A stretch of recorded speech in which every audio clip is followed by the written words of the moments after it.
Damn it. Who are you?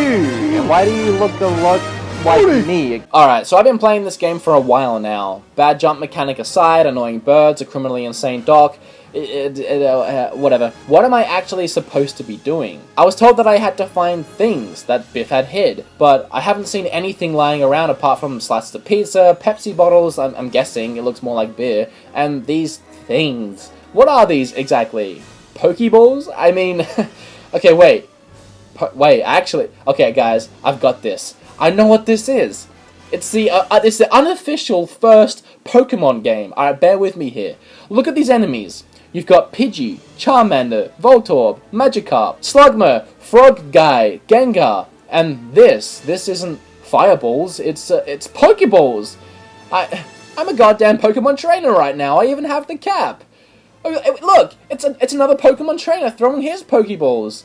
Zubat, I choose you. Bulbasaur? Is that you, buddy? What happened to you?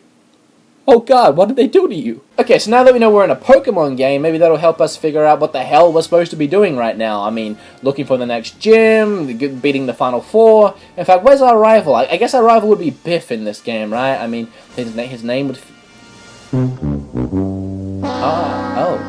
Well, I hope we didn't need that. As I played, I found doors in the middle of nowhere. I figured I'd need one of those keys, right? Let's try and use one of these keys on a door. Well, I can't go into this one. Kinda wish I could. I could pawn off this shitty game. See if they have Battletoads. Alright, here we go. In this one. And this was unexpected.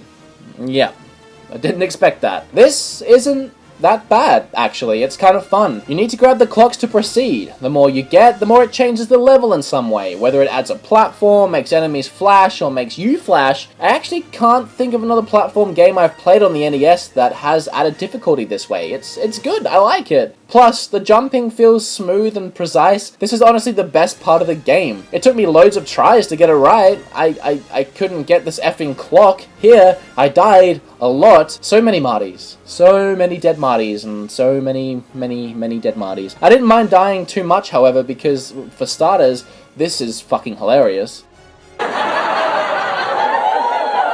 And also in this game you have 10 lives and then unlimited continues that always start you right back where you died. For the longest time in this minigame, I had no idea what these damn ducks were and what these things were. I thought maybe they might be lasers. But actually, as I write this review right now, as I'm typing it, it's clicked. I'm pretty sure it's one of them duck shootout things from the movies, and that's actually kind of cool when you think about it. Hey, just tell me one thing. Where did you learn to shoot like that? 7-Eleven. So you finish one of these doors and you get this thing. Sweet. Now what though? If you head to the old drive-in movie theater, you can grab the remote to the DeLorean. It's hiding right here. You can time travel to 2015 or 1955. Let's head to 2015. Wow. The future. Everything is different and weird and wonderful and, well, except this guy. He hasn't changed a day in 30 years. Good for you, man. Keeping it real. Even the enemies have sort of evolved into different creatures. The fish are starting to grow and head to land. So, you know, evolution at its finest. No, you don't. Get back in there. Not on my watch. And honestly, that's pretty much the game. Obviously, there's 1955 you can go to, and then later on there's the part 3. But, I mean, this is the mechanics, this is how the game works. Rinse and repeat until you beat it. But I don't know. Through all its flaws and through all the issues and everything I hate about it, it's still good. Again, it's not great, but where it falls short, it makes up for in another way. Like, okay, the jumping sucks. It'll get you killed and it's hard to platform, but it doesn't matter. You die, the DeLorean will come save your ass, take you further than you got platforming, and give you invincibility to kill the bastard that killed the last Marty. In fact, the unlimited continues, it puts you right where you left off if you run out of lives, meaning dying is never really frustrating.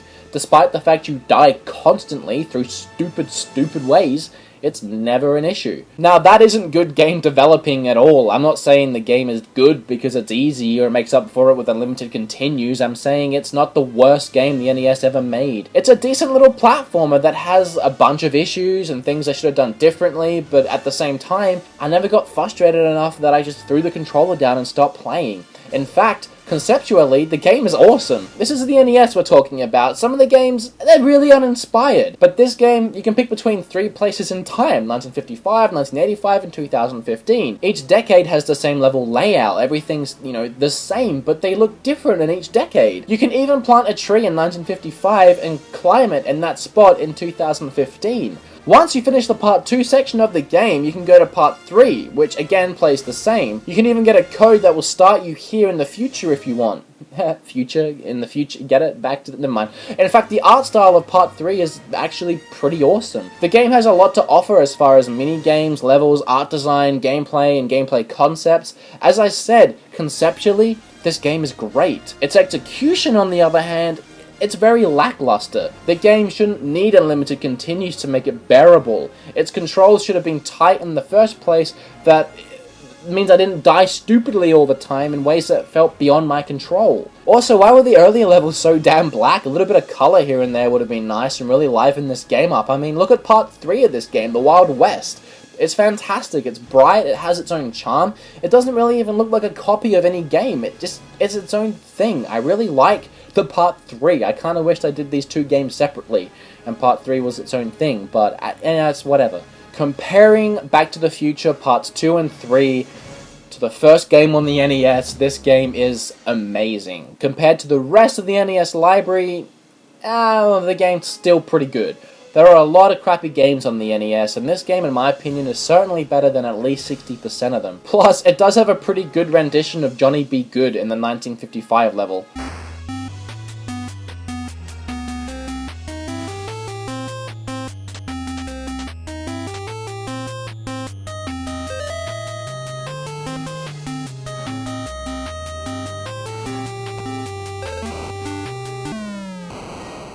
Okay, it kind of sucks. But it made me smile when I heard it.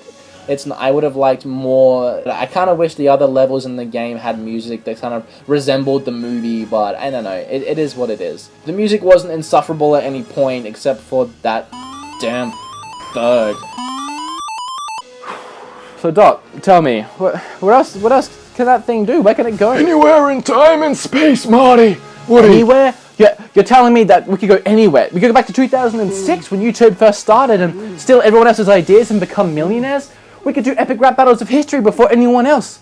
We could do Let's Plays with stupid Swedish accents and become rich. 2 of us wouldn't really make much sense now, would it, Woody?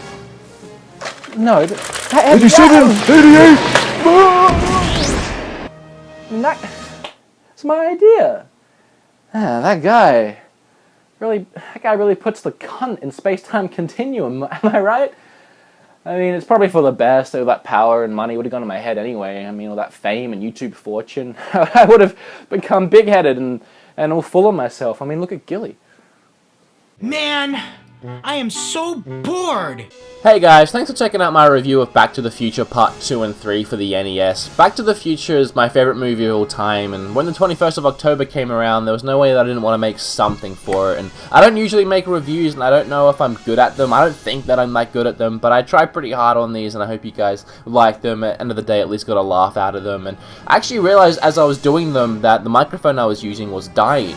So thankfully, a subscriber called Damien Hernandez actually sent me a new microphone to use, which I'm using right now. A huge thank you to him. I can't thank him enough. As you guys can probably hear, the audio quality is much better now. So I'm actually enthused and excited to make more reviews. Do something that I had not really known for on YouTube, but do more of them. So if you guys had any ideas of games that I could do in the future, any NES games, I said future again. NES games, NES games, 64 games, whatever. It doesn't have to be Nintendo. It can be anything. Let me know in the comment section below what game you'd like to see me review, and maybe I'll cover it. Again, huge thank you to him. I appreciate you guys watching. Remember to like, comment, subscribe. You can check out the Patreon if you want, but follow us on Twitter and Facebook.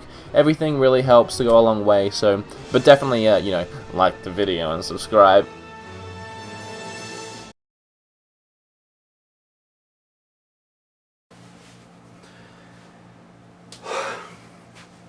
We've done it! We are here!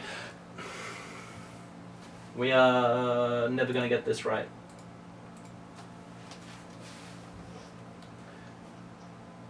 We've done it! We've done it. We have done it. Ooh. 2015 to this Ooh. exact date. You've done it. Ooh. Who Ooh. are you? And why do you look a lot like me, except for the... And don't call me Woody, it's Wood, okay? I didn't call you anything yet, because I fucked up.